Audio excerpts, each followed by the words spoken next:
Assalamualaikum warahmatullahi wabarakatuh.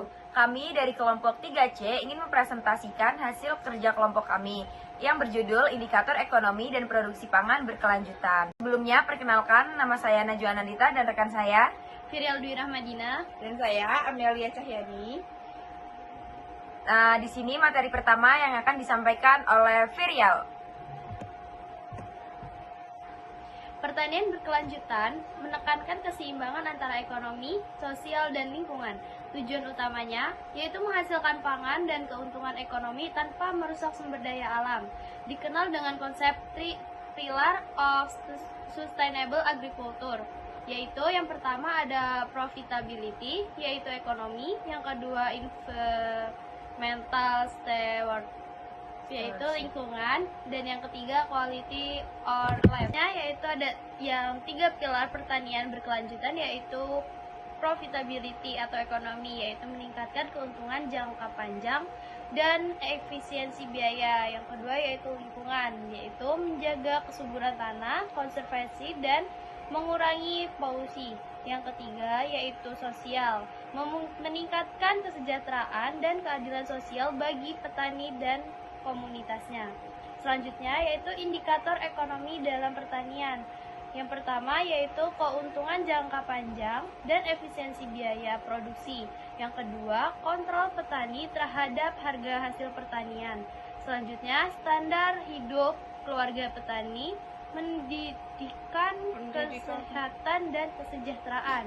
Selanjutnya, penggunaan subsidi dan input eksternal yang minimal. Dan yang terakhir yaitu perencanaan kepemilikan lahan jangka panjang. Selanjutnya akan dijelaskan oleh Amelia Cahyani. Selanjutnya ada valuasi ekonomi dan cost benefit analysis atau CBA. CBA cost benefit analysis digunakan untuk menilai kelayakan ekonomi suatu proyek pertanian. Metode ini membandingkan antara manfaat, benefit, dan biaya, cost, indikator utama yang digunakan. Indikator yang digunakan ada tiga. Yang pertama yaitu NPV, Net Present Value. Yang kedua yaitu Net Benefit Cost Ratio, Net atau B per C atau C. Yang ketiga EIRR, yaitu Economy Internal Rate of Return. PBP, Payback Period, jika bermanfaat biaya maka kegiatan layak secara ekonomi. Selanjutnya ada studi kasus usaha tani kopi. Yang pertama ada sistem agroforestry kopi. Kopi plus tumpang sari lebih menguntungkan daripada monokultur. Yang kedua ada nilai NPV dan EIRR lebih tinggi, menandakan kelayakan ekonomi jangka panjang. Yang ketiga, agroforestry menjaga keseimbangan ekonomi dan ekologi, memberi manfaatan ekonomi berkelanjutan bagi petani. Nah, oke, selanjutnya itu ada indikator ekonomi menurut Conway pada tahun 1990. Yang pertama itu ada produktivitas. Produktivitas adalah kemampuan sistem yang menghasilkan output secara terus-menerus.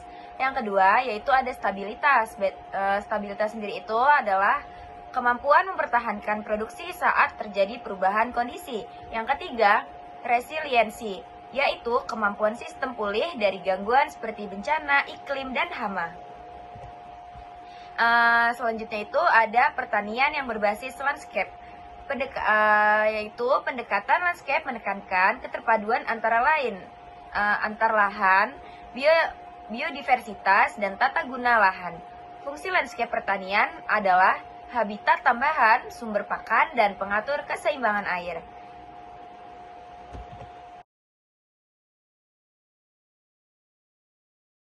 Produksi pangan berkelanjutan yaitu meliputi memaksimalkan hubungan input sampai dengan output dan efisiensi energi. Yang kedua, meminimalkan limbah dan ketergantungan pada input eksternal. Yang ketiga, meningkatkan nilai tambah hasil pertanian. Dan yang terakhir, memperluas lapangan kerja dan kesejahteraan masyarakat tani. Oke, selanjutnya itu akan dijelaskan oleh Amel. Baik, terima kasih. Selanjutnya ada pertanian konvensional versus berkelanjutan.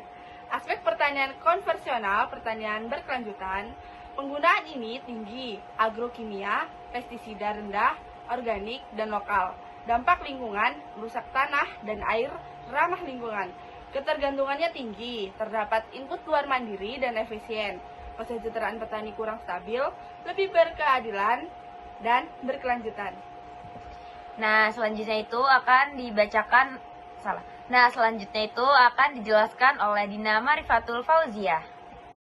Baik, di sini saya akan melanjutkan materi dari teman saya, yaitu komponen sistem pertanian berkelanjutan. Yang pertama itu ada pengelolaan kesuburan tanah, itu ada kompos ataupun rebuk hijau. Yang kedua itu pergiliran tanaman. Yang ketiga ada pengendalian hama terpadu. Yang keempat ada olah tanah konservasi. Yang kelima ada integrasi antar tanaman, ternak, dan pepohonan. Selanjutnya ada keunggulan sistem berkelanjutan, yang dimana itu memanfaatkan energi alami itu seperti matahari, hujan, nitrogen udara, ada menghasilkan pupuk dan benih secara mandiri, mengurangi penggunaan bahan bakar fosil, meningkatkan ekonomi lokal dan tenaga kerja rumah tangga. Yang terakhir ada menghasilkan produk sehat dan ramah lingkungan. Baik, selanjutnya itu ada praktik lapangan berkelanjutan. Itu ada tanpa olah tanah, yang kedua ada mulsa hidup, yang ketiga ada agroforestry dan alley cropping, yang keempat ada daur ulang limbah pertanian sebagai pupuk, yang kelima adalah diversifikasi sistem tanam dan ternak. Selanjutnya itu ada teknologi hidroponik. Yang pertama itu ada sistem tanam tanpa tanah menggunakan air dan larutan nutrisi. Yang kedua itu ada nutrisi terkendali, hasilnya tuh tinggi. Yang ketiga itu efisien dalam penggunaan air dan lahan. Yang terakhir kekurangan ataupun biaya awal tinggi dan perlu tuh keahlian teknis. Nah, baik. Yang terakhir itu ada kesimpulan. Jadi, kesimpulan yang kami dapatkan yaitu indikator ekonomi menjadi dasar penilaian berkelanjutan. Sistem pertanian, produksi pangan berkelanjutan menekankan efisiensi, integrasi, dan konservasi sumber daya.